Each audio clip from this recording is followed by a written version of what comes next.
ఉండవా? ఆవిడకి దెబ్బతినవా?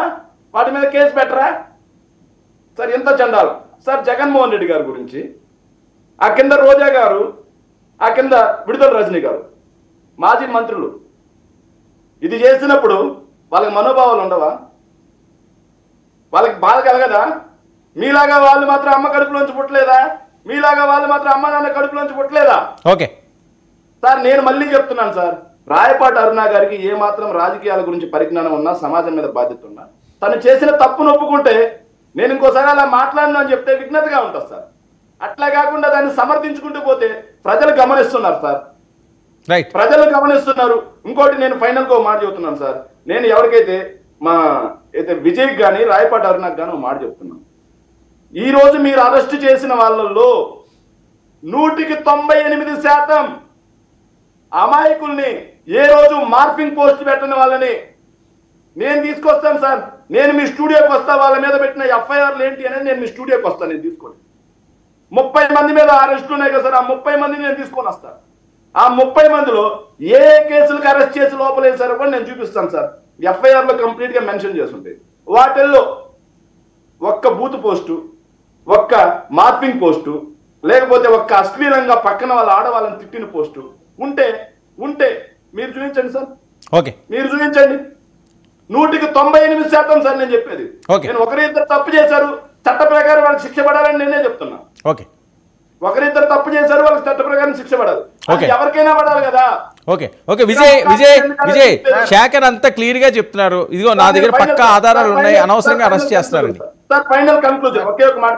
విజయ్ ఒక్క నిమిషం కన్క్లూజన్ చెప్పండి సార్. నేను చెప్తున్నా, ఇంత క్లియర్ గా చెప్తున్నా. మరి కిరాక్ కార్పి బంటబూతులు తిడుతున్నారు కదా, ఎందుకు అరెస్ట్ చేస్తారు? స్వాతి రెడ్డి అలియా స్వాతి చౌదరి, అదే విధంగా సార్ సీమ రాజా, నేను చూపించిన వీళ్ళందరి మీద మేము కేసులు ఫైల్ చేశాం సార్. ఏ ఒక్క స్టేషన్ లో ఎఫ్ఐఆర్ కూడా కాదా? మా పార్టీ అధిష్టానం కాదండి. శేఖర్ ఒక విషయం, స్వాతి రెడ్డి తిట్టినవి ఏమైనా మీ దగ్గర వీడియో ఉన్నదా ప్రూఫ్? సార్ మీకు నెక్స్ట్ డిబేట్ లో ఆవిడ లేదు అంటారు, ఆవిడ ఒక్కటైనా చూపించండి అని ఆవిడ ఎప్పుడో సవాల్ విసురుతున్నది సార్. నేను చెప్తున్నాను సార్, ఆవిడ రాసిన ఒక్కొక్క మాట ఆవిడ డిబేట్కి వెళ్ళండి ఒక రోజు. నా ల్యాప్టాప్ లో బొచ్చుడు ఉన్నాయి. ఓకే, నేను చూపిస్తా. జుగుత్సాకరంగా, అత్యంత జుగుత్సాకరంగా ఆవిడకి చంద్రబాబు నాయుడు గారు ఫోన్ చేసి నేనున్నా కానీ అమ్మా అని చెప్పారు.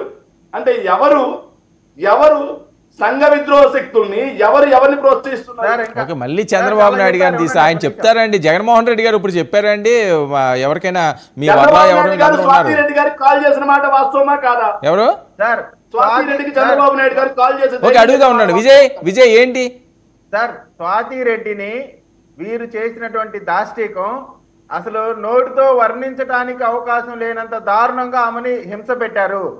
అవన్నీ మర్చిపోయి ఆమె హింస పెట్టిందంతా మర్చిపోయి ఈ రోజు ఏదో ఒక ఆమె ఏదో కోపంలో తిట్టిన దాని అన్నింటిని కూడా పెద్ద నేరం చేసినట్టు చెప్తా ఉన్నారు. నేను ఏమడుగుతా ఉన్నా అంటే కొన్ని వినండి, శేఖర్ రెడ్డి గారు వైఎస్ఆర్ కాంగ్రెస్ పార్టీ తరపు నుంచి కొన్ని వందల మంది సోషల్ మీడియాలో యాక్టివ్గా ఉంటారు. యాక్టివ్గా ఉన్నటువంటి సోషల్ మీడియా వాళ్ళందరిని అరెస్ట్ చేయట్లా. ఎవరైతే వికృత చేష్టలు చేశారో వారిని మాత్రమే అరెస్ట్ చేస్తా ఉన్నారు. గత 5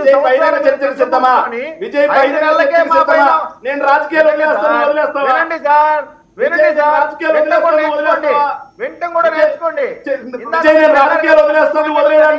మీరు ఎలా మాట్లాడుతున్నారు? విజయ్ అమాయకుల మీద మీరు కేసు మా మాట పట్టకుండా కేవలం మీ వాయిస్ మాటలు మాత్రమే ప్రజల్లోకి వెళ్ళాలనేటువంటి నీచమైన ఆలోచన తగ్గించండి సార్. నేను రాజకీయాలు వదిలేస్తా సార్. సో తను సవాల్ విసురుతున్నాడు, అమాయకుల మీద కేసులు వేసావు. నేను చెప్తాను, వెయిట్ శేఖర్, తను సవాల్ చేస్తున్నాడు, నేను రాజకీయాల్లో నుంచి వదిలేస్తాను, ఇంకెప్పుడు రాను ఇలాంటి వాటికి, అమాయకుల మీద మీరు పెట్టారు, అది నేను నిరూపిస్తాను అని. సార్ దీని మీద మీ సవాల్ని మీరు స్వీకరిస్తా ఉన్నాం. అమాయకుల మీద కాదు, సరే మీరు చెప్పారు, నేను అది ఆయనకి నేను పాస్ చేశాను కదా, నీకు మళ్ళీ ఎందుకు? ఎప్పుడు కూర్చున్నాం సార్, సవాల్ స్వీకరిస్తున్నా సరే, ఎప్పుడు కూర్చున్నాం? సార్ వైసీపీ నాయకులు వారు చెప్పాల్సిన మాట మాత్రం చెప్పి ప్రతిపక్ష మా ఎన్డీఏ కూటమికి సంబంధించి టీడీపీ జనసేన వాళ్ళ వాయిస్ వెళ్లకుండా అడ్డుపడుతున్న వాళ్ళ నిష్ణాతులు అడ్డుపడట్లేదు సార్. ఎప్పుడు కూర్చున్నాం? సరే ఓకే నేను చెప్తానులే శేఖర్, నేను చెప్తానులేండి సార్. ఒకటి మీరు చూడండి, 10ల సంఖ్యలో మాత్రమే అరెస్టులు జరుగుతా ఉన్నాయి, అది కూడా వికృత చేష్టలు. వికృత చేష్టలు చేసిన వారిని మాత్రమే అరెస్ట్ Okay. చేస్తా ఉన్నాం, అది కూడా విత్ ఆధారాలు. Okay. ఎక్కడా కూడా ఇన్నోసెన్స్ నో లేదు రాజకీయపరమైన విమర్శ చేసిన వారిని మేము అరెస్ట్ చేయట్లేదు. కాబట్టి మీలాగా మేము చేయలేదు. 70 సంవత్సరాల రంగనాయకమ్మని మీరు ఏ విధంగా ఓకే అండి. ఓకే విజయ్. అరుణ గారు రెస్పాండ్. అరుణ గారు సార్, వర్మ గారు, ఇది last లో నేను ఒకే ఒక మాట చెప్తాను సార్. చెప్పండి. నేను ఒకే ఒక మాట చెప్తూనే ఉన్నాను సార్. ఒకే ఒక మాట సార్ కంక్లూడ్ చేస్తా. చెప్పండి సార్. వీళ్ళు ఏం చేస్తున్నారంటే ఒక పథకం ప్రకారం 111B అని చెప్పి ఒక సెక్షన్ పెడుతున్నారు సార్. అంటే హ్యాబిచువల్ అఫెండర్, అలవాటుగా వీళ్ళు తప్పులు చేస్తారు, వీళ్ళని అరెస్ట్ చేయాల్సిందే అని చెప్పి ఒక సెక్షన్ పెట్టి, ఎలాంటి అవకాశం లేకుండా చట్టంలో ఆ సెక్షన్ పెట్టి అమాయకుల్ని ఎందరినో అరెస్ట్ చేసి ఈరోజు సార్ నేను చెప్తున్నాను సార్, ఒక వ్యక్తి మీద ఆల్రెడీ మా కాన్స్టిట్యున్సీ వ్యక్తి మీద ఉదయగిరిలో కేసు, కంకిపాడులో కేసు, ఓకే అదేవిధంగా భీమిల్లో కేసు. రైట్. ఓకే అరుణ గారు రెస్పాండ్. ఒక వ్యక్తి మీద వాళ్ళకి సంబంధించిన వ్యక్తుల చేత సరే ఓకేనండి చెప్పారు కదా. ఓకే 10-15 కేసులు పెట్టి లోపలికి ఓకే ఓకే అరుణ గారు రెస్పాండ్. అరుణ గారు అతి దారుణంగా వాళ్ళని హింసిస్తున్నారంట, ఇబ్బందులు పెడుతున్నారట, అక్రమంగా కేసులు పెడుతున్నారట, అది వాళ్ళ ఆవేదన. సార్ ప్రశాంతంగా అసెంబ్లీ సమావేశాలు జరుగుతున్నాయి సార్. దాని గురించి ప్రజల్లోకి వెళ్లకుండా అడ్డుపడాలి అన్నదే వీళ్ళ ప్రధాన ఉద్దేశం, అంతకుమించి వేరే ఏమీ లేదు. కేసులు పెట్టిన వాళ్ళందరూ కూడా గతంలో వైసీపీ నుంచి దారుణంగా జూబుక్ సర్వే పోస్టులు పెట్టిన వాళ్ళు అన్న విషయం వీళ్ళకి కూడా తెలుసు. వాళ్ళని మాత్రమే అరెస్ట్ చేస్తున్నారన్న విషయం కూడా వీళ్ళకి తెలుసు. కానీ ఇంతకు ముందు వాళ్ళతో డబ్బులు ఇచ్చి మరి ఆ పోస్టులు పెట్టించింది వీళ్లే కాబట్టి వాళ్ళ కోసం పోరాడాల్సిన అవసరం వీళ్ళకు ఉంది. కాబట్టి లీగల్ గా జగన్మోహన్ రెడ్డి, మీడియాలు ఇటు వీళ్ళు కష్టపడుతున్నారు. అల్టిమేట్ ఇక్కడ నష్టపోతుంది ఏంటి అంటే అసెంబ్లీలో అసలు ఎవరి కోసం ఏం జరుగుతున్నాయి, ఏం జరగాలి, ఎవరు దేని గురించి పట్టించుకోవాలన్న అంశం అనేది కంప్లీట్ గా కనుమరుగైపోతుంది వీళ్ళు చేస్తున్నటువంటి ఈ హడావిడి మూలంగా. ఓన్లీ వీళ్ళు ఎంత హడావిడి చేసినా సరే చట్టపరంగా చర్యలు తీసుకునేదే తప్పు ఎవరు చేసినా ప్రతి ఒక్కరిని ఆ చట్టం కింద శిక్షించేదే. వీళ్ళు ఎంత మొత్తుకున్నా సరే తప్పు చేసిన వాళ్ళు వదిలే ప్రసక్తి అయితే జరగదు. ఓకే మీకు కూడా ఆయన సూచనలు చేస్తున్నారు శేఖర్ రెడ్డి గారు. సార్ నేను దాదాపుగా 4 ఏళ్ళు అవుతుంది అధికార ప్రతినిధి తీసుకొని, వందలాది డిబేట్లు, వందలాది స్టేజ్ స్పీచ్లు, వందలాది సెల్ఫీ వీడియోలు మాట్లాడుంటాను. నాకు తెలిసినంత వరకు నోటి మీద ఏ పీక్స్ కోపానికి వెళ్ళినప్పటికీ కూడా నోటి మీద కంట్రోల్ ఉంచుకొని మాట్లాడతా. ఎందుకంటే రాజకీయాన్ని కేవలం రాజకీయంగా మాత్రమే చూస్తా, వ్యక్తిగతంగా నేను తీసుకోను. ఈవెన్ నా పార్టీలో ఎవరైనా మిస్టేక్ చేసినా సరే ఓపెన్ గానే విమర్శించే వ్యక్తిని నేను, నాకు వ్యక్తిగత స్వార్థం లేదు. అట్లాంటి నేను ఎవరో గురించి రాంగ్ గా మాట్లాడతానని వీళ్ళు ప్రొజెక్ట్ చెయ్యాలి అనుకుంటే గతంలో చిరంజీవి సార్ విషయంలో ఎలా ఫెయిల్ అయ్యారో ఇప్పుడు కూడా ఈ విషయంలో అలాగే ఫెయిల్ అవుతారు తప్ప నేను ఎక్కడా కూడా తప్పు చేశానని చెప్పేసి ఎవరి దగ్గర ఏమీ ప్రూవ్ చేయలేరు. ఆ వీడియో కంప్లీట్ గా విన్నా ఎవరికైనా సరే నేను తప్పు మాట్లాడదన్న విషయం క్లియర్ గా అర్థమైంది. ఆ విషయం వీళ్ళకి కూడా తెలుసు కాబట్టి 12 సెకండ్ల వీడియో మాత్రం ఎడిట్ చేసుకుని తిప్పుకుంటున్నారు. వీళ్ళ మాటలు నమ్మి నన్ను అనేవాళ్ళు ఎవరైనా ఉంటే వాళ్ళంతా మూర్ఖులు ఇంకొకళ్ళు ఉండరు. ఇది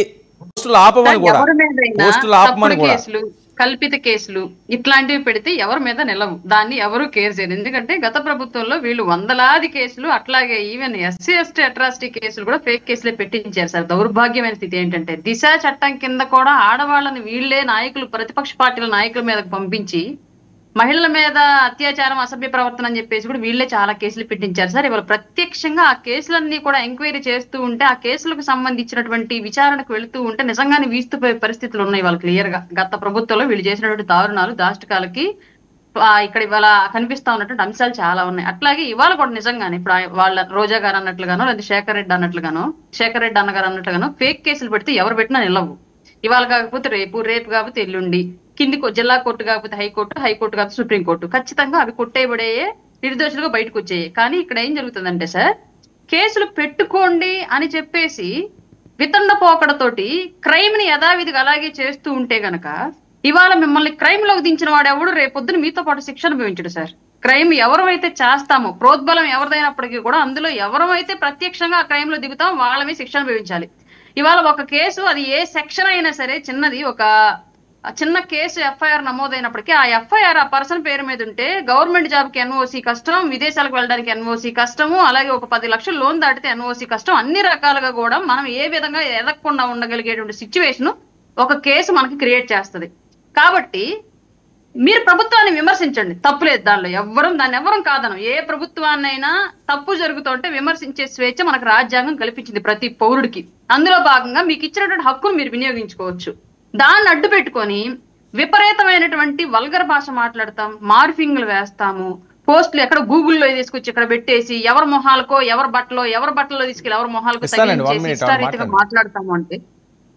ఇష్టారీతిగా మాట్లాడతామంటే దాన్ని ఎవరు సహించడానికి ఈరోజు సిద్ధంగా లేరు. గతంలో మీరు ఏది ఇచ్చారో ఇప్పుడు అదే తిరిగి వస్తుంది. ఈ విషయం మాత్రం గమనించుకోండి. రెండోది ఏంటంటే మీరు పెట్టినట్టుగా మేము ఫేక్ కేసులు పెట్టక్కర్లా, తప్పుడు కేసులు కూడా బనాయించక్కర్లా.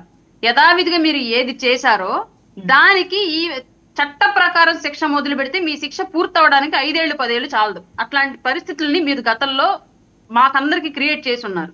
దానికి బాధితులుగా ఉన్న వాళ్ళందరూ ఇవాళ చర్యలు తీసుకోవడం స్టార్ట్ చేస్తే సగం పోలీసు వ్యవస్థ, సగం న్యాయ వ్యవస్థ వీళ్ళు చేసినటువంటి మార్పింగ్లు, దౌర్భాగ్యాల మీద పనిచేసినా సరే 5 ఏళ్ళు సరిపోయినటువంటి పరిస్థితి, అంత దారుణమైన పరిస్థితి ఆంధ్ర రాష్ట్రంలో ఉంది.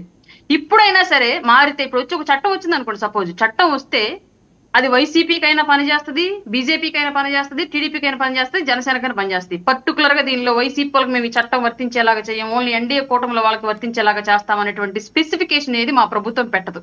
ఒక తప్పు జరిగితే దాంట్లో ప్రతి ఒక్కళ్ళు బాధితులే. ఒక తప్పు జరిగితే దాని తప్పు చేసిన వాడు ఏ పార్టీ అయినా, ఏ కులం అయినా, ఏ జెండర్ అయినా, ఇక్కడ మళ్ళీ ఫిమేల్ అని సపరేట్ గా మాట్లాడుతున్నారు. మహిళలను తీసుకెళ్లి కొడతారా మీరు, మహిళ